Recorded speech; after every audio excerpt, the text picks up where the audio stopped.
ntivyumvikana ngene umuntu avugira leta agira ico avuze ku rubanza rwavuze yuko leta y'u Burundi yatsinzwe ariko umukuru w'igihugu ngo rubanza ntago ndamenya. Twebwe rero dutangazwa n'ingene iyo leta yemeye ikaburana urubanza maze bakagira n'imisi mikuru babesha abarundi igihe kiraho ngo barutsinze rukiri ku ntambwe ya mbere, mugabo no munsi kubera rwaheze basinzwe bariko babiteza utunyoni shanka ngo urubanza yuko atago bazi, barazi yuko bagize amakosa, barazi yuko abarundi babarenganije mu kubica, mu kubangaza no mu kubatoteza mu buryo budasanzwe bahora ikiringo ca gatatu, kikaba caragaragaye yuko cari kiringo gihonyanga amategeko. Ikindi naco uwo mukuru w'igihugu yabeshe ko ni ukuvuga ngo iyo sentare ngo ntifise uburenganzira bwo gusubiramwo ivyo sentare yubahiriza ibwirizwa shingiro mu Burundi. Yavuze ko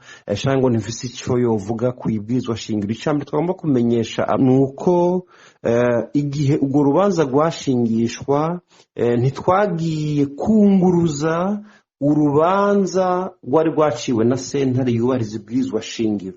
Twerekanye ahubwo yuko inzego za leta y'u Burundi harimo sentare yubahiriza ibwirizwa shingiro zafashe ingingo zihonyanga amategeko yo mu masezerano agenga uwo muryango w'ibihugu vya Afrika y'ubuseruko, kira noneho n'amategeko mpuzamakungu y'i Vienna.